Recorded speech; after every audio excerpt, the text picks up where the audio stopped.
सकाळी सकाळी स्नेहा तिच्या किचनमध्ये काम करत होती. एकीकडे चहा ठेवला होता, तर दुसरीकडे दूध गरम होत होतं, तर तिसरीकडे गरम गरम पराठे बनवायचे चालू होते.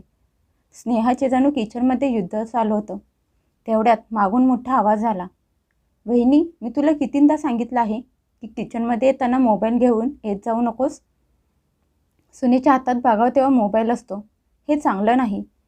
हे ऐकून स्नेहा म्हणाली, "ठीक आहे माया, इथून पुढे लक्षात ठेवीन." तिने असं म्हटलं आणि तेवढ्यात तिची सासू किचनमध्ये आली आणि म्हणाली, "सकाळी सकाळी एवढा गोंधळ काय लावलाय?" माया लगेच म्हणाली, "काही नाही आई, मी तर फक्त वहिनीला समजावून सांगत होते की दिवसभर नुसता मोबाईल वापरणं ठीक नाही. आजकालच्या मुलींना तर फक्त मोबाईल पाहिजे असतो." मंगलताई सुनेकडे बघत म्हणाल्या, "सुनबाई, माया अगदी बरोबर बोलत आहे. तू दिवसभर ऑफिसमध्ये असतेस, तिथे किती मोबाईल वापरत असशील काय माहीत. कमीत कमी घरी तरी ती सवय सोडून दे." स्नेहाने काही न बोलता फक्त मान हलवली. मनात तर आलं होतं की सांगावं की ऑफिसमध्ये फोन वापरत नाही, तर काम करत असते. मी कमावते म्हणून तर हे घर चालतं. पण ती काही बोलू शकली नाही. स्नेहाच्या लग्नाला 1 वर्ष झालं होतं. ती एका मोठ्या शाळेत शिक्षिका होती. सकाळी लवकर उठून घरातली सगळी कामं आवरून ती शाळेत जात होती. तर कामावरून आल्यावर पुन्हा किचन आवरून ती घरातली कामंसुद्धा करत होती. तिची नणंद माया स्वतःला घराची मालकीण समजत होती. तिचं अजून लग्न झालं नव्हतं. त्या दिवशी संध्याकाळी सगळे जेवत असताना पुन्हा तोच विषय निघाला. सावित्रीताई म्हणाल्या, "हे बघ अरुण, आजकालच्या सुनांना घरापेक्षा मोबाईल जास्त प्रिय वाटतो. स्नेहा तरी पण छान वागते, पण तिच्यावर थोडं लक्ष दे. उद्या कधी जर ती आई झाली तर मुलाकडे लक्ष द्यायचं सोडून मोबाईलच बघत बसेल." हे ऐकून अरुण शांतपणे म्हणाला, "आई, तू काळजी करू नकोस. तिचा फोनसुद्धा शाळेसारखाच आहे. त्यात एकतर नोट्स आहेत, नाहीतर मुलांचे फोटो." माया लगेच म्हणाली, "दादा, तू प्रत्येक वेळी तिचीच बाजू काय घेतोस? आई, तूच विचार कर, येणारी पिढी काय शिकणार? आमची आजी सांगायची की सुनेने बाहेरच्या पुरुषांसोबत बोलायचं नाही. वहिनी तर रोज शाळेच्या प्राचार्यांसोबत, विद्यार्थ्यांच्या पालकांसोबत फोनवर बोलत असते. सुनेला पण काही मर्यादा असतात." अरुण म्हणाला, "माया, आजकाल जग बदलले. ती शिक्षिका आहे म्हटल्यावर सगळ्यांशी बोलावं लागतं. असा विचार करत बसलो तर बाहेर काम करणारी कुणीच नाही मिळणार." त्याची आई म्हणाली, "हे बघ अरुण, आम्हाला जुन्या काळातल्या गोष्टी छान वाटतात हे खरं आहे, पण सुनबाईला या घराचे रीतिरिवाज तर पाळावेच लागतील ना." "माया पण तुमच्या चांगल्यासाठी सांगते ना." माया पटकन म्हणाली, "हो दादा, मला फक्त असं वाटतं की तुझ्या बायकोने आदर्श पत्नी बनावं. आजूबाजूच्या सगळ्यांनी स्तुती केली पाहिजे की आपल्या घरातली सून किती संस्कारी आहे." स्नेहा विचार करू लागली की संस्कारी असणं म्हणजे काय, फक्त गप्प बसणं असतं का? असेच दिवस पुढे निघून गेले. प्रत्येक लहान सहान गोष्टीवर माया सल्ला देत असायची. "वहिनी, साडीची पिन वरती नको लावूस. गळा झाकला गेला पाहिजे. वहिनी, जोरात हसून बोलायचं नाही. शेजाऱ्यांना नाही आवडत.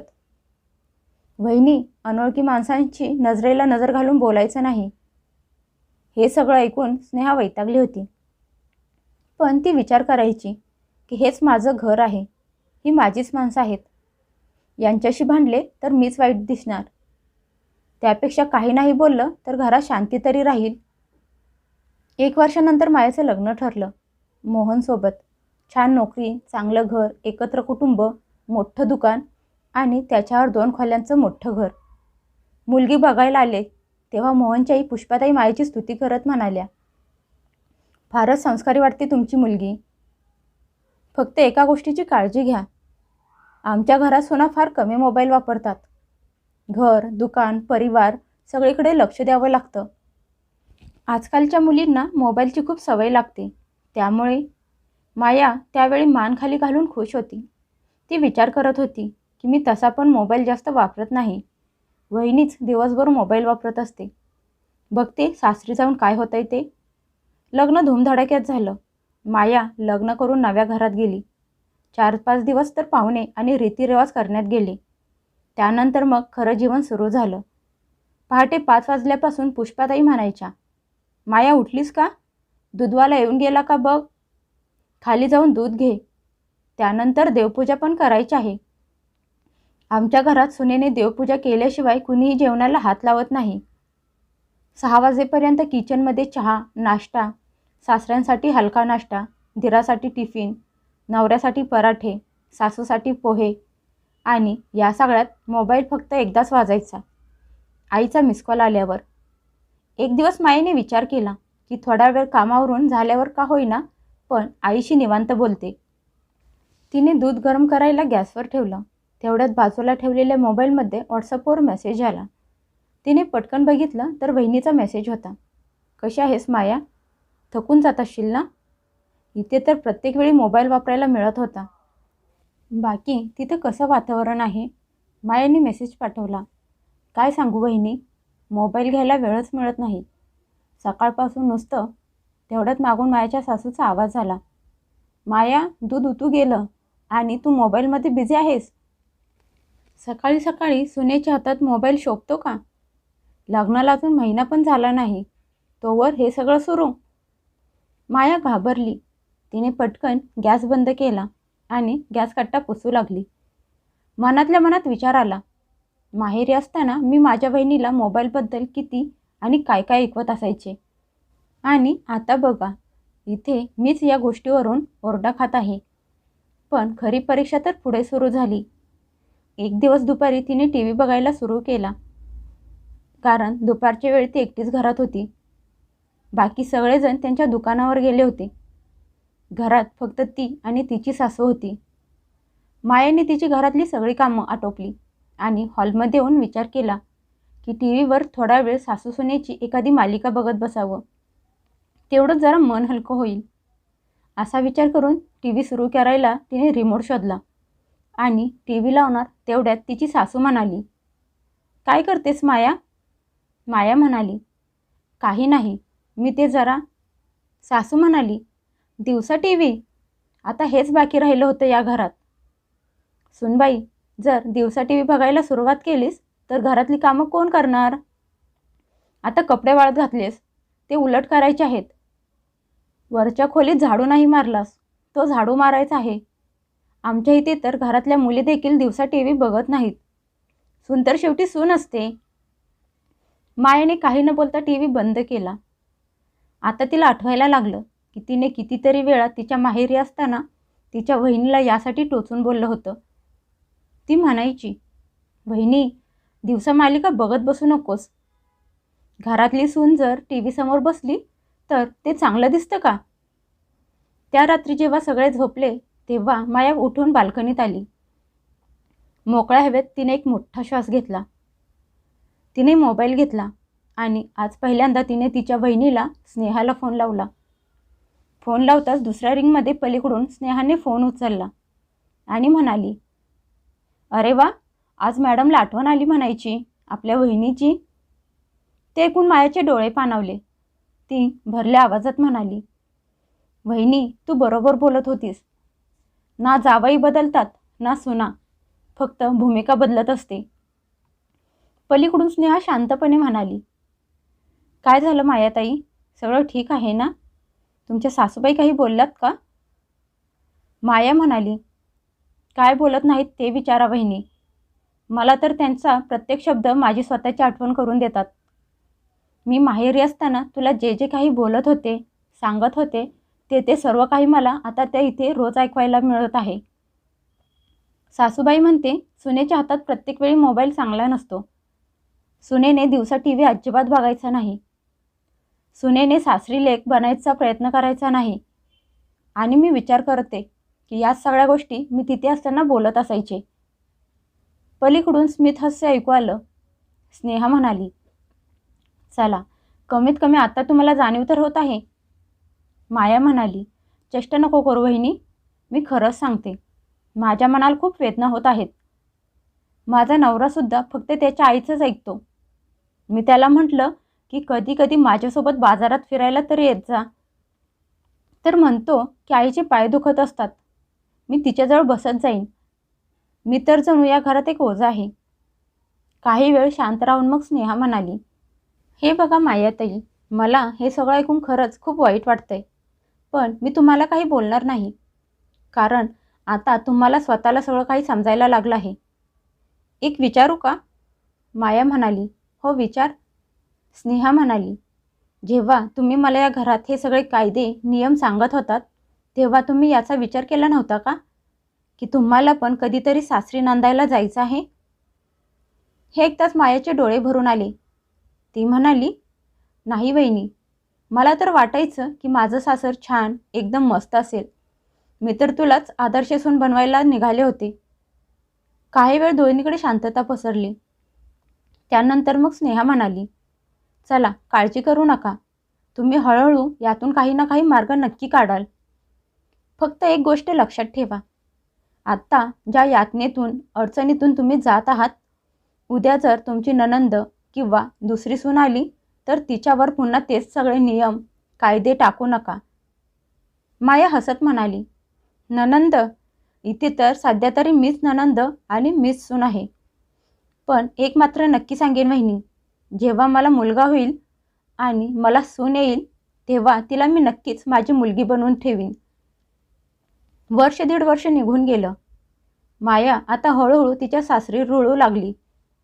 तिने तिथल्या सगळ्या सवयी स्वतः स्वीकारल्या. तिने स्वतःला काही सवयी लावून घेतल्या.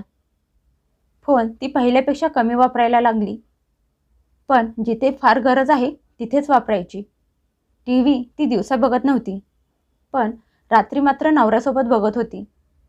सगळ्यात महत्त्वाचं म्हणजे सासूसोबत स्वतःसाठी पण बोलायला शिकली. तिकडे स्नेहाला सुद्धा एक मुलगा झाला. त्याचं नाव ठेवलं आकाश. सावित्रीताई नातवाच्या नादात आता पहिल्यासारखी कठोर न वागता प्रेमळ बनल्या होत्या. घराचं वातावरण हळूहळू थोडं बदलायला लागलं होतं. 2 वर्षानंतर उन्हाळ्याच्या सुट्टीत माया पहिल्यांदा तिच्या माहेरी आली. मात्र यावेळी तिच्या डोळ्यात फक्त तक्रारी नव्हत्या, तर भरपूर अनुभवसुद्धा होता. घरी तिच्या येण्याने सगळेजण आनंदात होते. तिच्या आईने तिला कडकडून मिठी मारली आणि म्हणाली, कशी आहे माझी लेक? सासरी तुला कोणी त्रास तर देत नाही ना? माया हसत म्हणाली, त्रास त्रास तर कुणी देत नाही, पण तिथले कायदे आणि नियम खूप वेगळे आहेत. पण ते सुद्धा आता सगळं मी शिकायला लागले आहे. सुनेसाठी प्रत्येक घरी खूप नियम असतात, पण लेकीसाठी नाही. तेवढ्यात किचनमधून स्नेहा म्हणाली, मायाताई, थोडं पीठ देता का? आकाश मांडीवरून उतरत नाही. हे ऐकताच माया किचनमध्ये गेली. बघितलं तर तिच्या बहिणीने स्नेहाने पॅन्ट आणि टॉप घातला होता. केस मोकळे सोडले होते. कपाळावर एक छोटीशी टिकली आणि ओढणी न घेता ती आरामात पराठे लाटत होती. माया सहजपणे म्हणाली, वहिनी, तू पदर म्हणजे ओढणी घेतली नाहीस का? स्नेहा तिच्याकडे बघत हळूच हसत म्हणाली, जेव्हा तुम्ही मला आठवण करून द्यायचा तेव्हा रोज घेत होती ना. आता तुम्ही सांगायला नाही, त्यामुळे मी पण घ्यायची बंद केली. माया म्हणाली, मग आई अजून पण बोलते का तुला?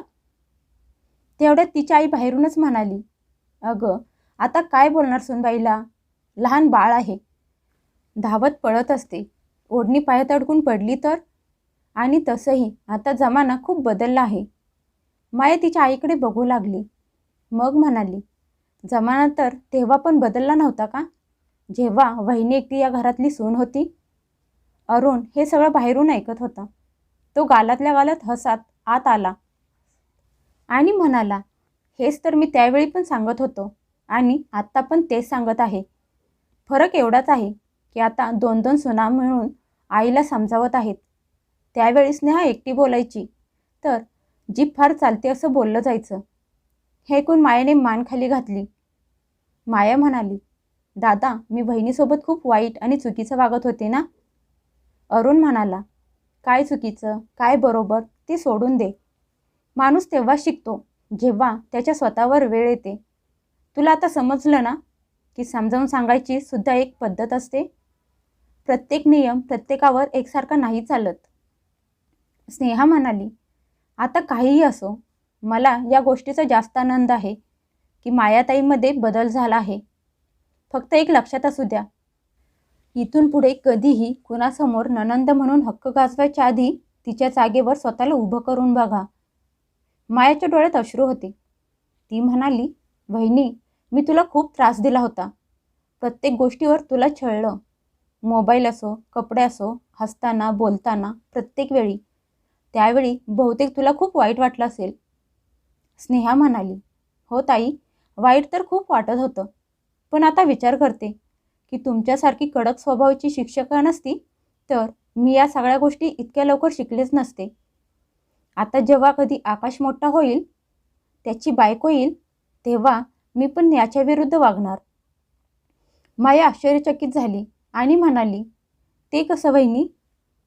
स्नेहा प्रेमाने म्हणाली, "मी तिला म्हणणार, सुनबाई, तू सून आहेस तर सुनेच्या मर्यादेत राहा. आणि माझी मर्यादा ही आहे की मी तुला कायम माझी मुलगी बनवून ठेवीन.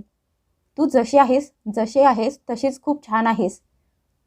फक्त कुणाच्या तरी सुखासाठी स्वतःच्या सुखाचा बळी देऊ नकोस आणि कुणाच्या तरी सुखासाठी त्याला स्वतःपासून दूर करू नकोस." मायाच्या डोळ्यात अश्रू वाहू लागले.